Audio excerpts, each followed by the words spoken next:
E aí outra pergunta muito importante, né, que fica para a gente que ouviu o episódio, para eu conversar com você, Diego, é como é que a gente pode conhecer mais a Deus? Cara, vamos lá. A gente olha para essa pergunta e talvez a gente fique se perguntando, meu Deus, que pergunta cabulosa. Não é cabulosa. Como é que a gente conhece mais a Deus? Pela Bíblia, pela palavra. É na palavra que a gente vai conhecer mais a Deus. Não tem o que enrolar. É olhar para as escrituras. No mundo, muita gente tem bombardeado a gente com propagandas, prometendo muitas maneiras para satisfazer nossos desejos, saber mais, ter mais, ser mais. Mas a gente só pode saber mais, ter mais e ser mais pela palavra. É na palavra que a gente vai conhecer mais de Deus, não são nos propagandas. É na palavra. Os bereanos tinham isso muito claro. Quanto mais ele conhecia da palavra, mesmo Paulo chegando diante deles, eles conferiam tudo que Paulo falava. Então, para eu fazer essa dinâmica, para conhecer mais a Deus, eu preciso ir para a palavra. Mas, olhando então para a palavra, entendendo que a palavra é a verdade, ela é fiel, ela mostra como podemos conhecer a Deus, como podemos ser santificados, como podemos ser ensinados, corrigidos, consolados. E é a palavra que vai nos nortear isso, como 2 Timóteo 3 vai mostrar. É a Bíblia, então, que deve ser a nossa única regra, apresentação clara para conhecer mais a Deus. Na palavra, a gente vê exemplos sobre isso, de pessoas que buscaram andar com Deus, conhecer a Deus. Abraão, Davi, Enoque, Moisés, Paulo, entre outros. E talvez você pergunte, então, conhecer a Deus é a questão de prioridades. E antes de falar sobre prioridades, quando a gente fala sobre conhecer a Deus, implica dizer intimidade, tá bom?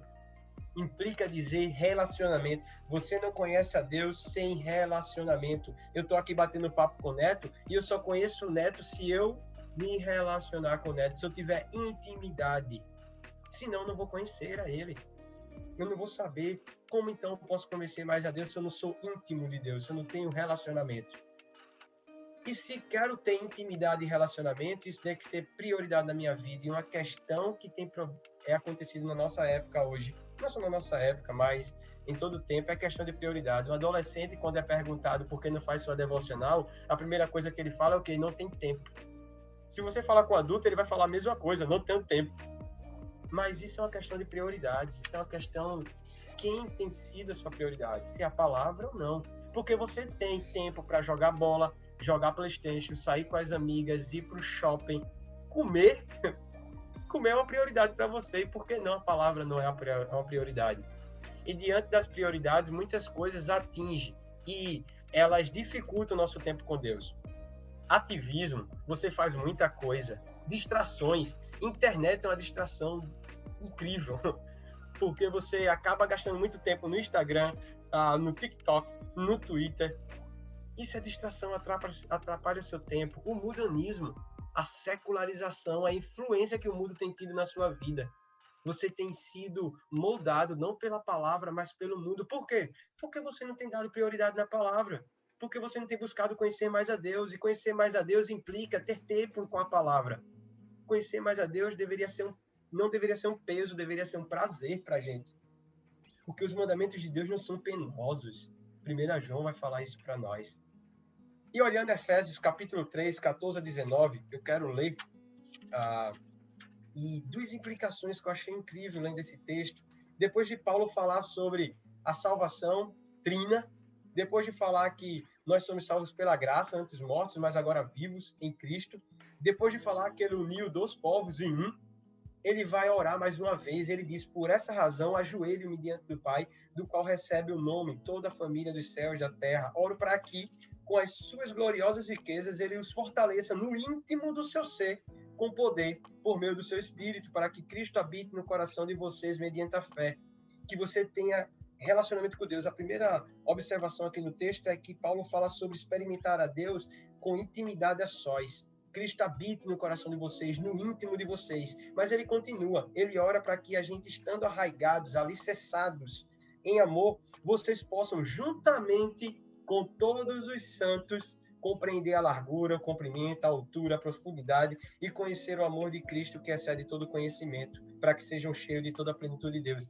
Paulo chama atenção para duas coisas. Primeiro, para experimentar a Deus de forma íntima, tempo a sós, mas também conhecer a Deus, experimentar e provar de Deus em comunidade, comunhão. Não é somente só. Isso já mostra que não existe desengrejado. Eu não vou ser igreja sozinho. Eu preciso da minha comunidade, porque em relacionamento com a minha comunidade, eu conheço mais a Deus. Eu conheço mais sobre a sua largura, sua altura, sua profundidade. Eu sou mais cheio do Espírito pleno da pessoa de Deus. Conheço mais a Deus em comunidade e em tempo a sós. E em pensando nisso, tempo a sós, em tempo e comunidade, eu quero indicar para vocês 6 princípios que devem ser alicerces na sua caminhada cristã e na sua busca de conhecer mais a Deus. O primeiro, hora silenciosa. Tenha tempo com Deus. Tenha tempo com a palavra. Não pense que o tempo com a palavra é uma exigência, mas é sobre você crescer e saber mais sobre Cristo, sobre Deus e sua palavra. É relacionamento. Segundo princípio, para alicerçar sua fé e sua caminhada em conhecer mais a Deus, memorize a palavra de Deus. O Salmo 119:11 fala que o salmista diz: guardei a tua palavra no meu coração para não pecar contra ti. Não é um conjunto de informação no seu coração, mas é saber que quando você guarda a palavra, você é transformado pela palavra. Seu coração é moldado, é transformado. Estuda a Bíblia. Ah, não, mas hora silenciosa já é um princípio. Estudar a Bíblia, sim, é outro. Leia a palavra, faça seu tempo com Deus, mas estude. Algumas coisas vão me chamar a atenção. Muita coisa a gente falou nesse podcast hoje. Talvez palavras, afirmações. Vai estudar, vai buscar mais. Estuda a palavra de Deus. Quarto princípio, sirva. Servindo, você conhece mais a Deus. Servindo, você sabe mais quem Deus é. Sirva a sua igreja. Quinto, fidelidade à sua igreja local. Congregue-se, vá à sua igreja. Na igreja você vai conhecer mais de Deus. Não perca tempo, tenha tempo com a sua igreja. E sexto, testemunho do evangelho.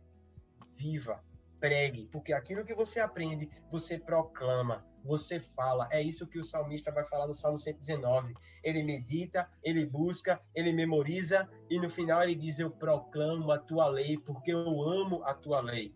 6 princípios para você viver na sua vida cristã, para você conhecer mais a Deus. E olhe, eu falei, tempo a sós e comunidade cristã, comunhão. Todos esses 6 princípios são vividos tanto de forma sozinha, na sua intimidade com Deus, apenas o testemunhar que você vai precisar pôr para fora, mas os outros também são vividos em comunidade, em comunhão.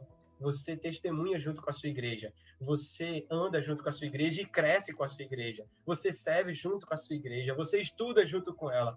Então, não caminhe só. Para conhecer mais a Deus, você precisa ir para a palavra. E ir para a palavra, você precisa ter prioridades. E ter prioridades, você implica colocar bases sólidas. Hora silenciosa, memorização, estudo da palavra, serviço cristão, fidelidade à igreja, testemunho do evangelho. Deus abençoe vocês.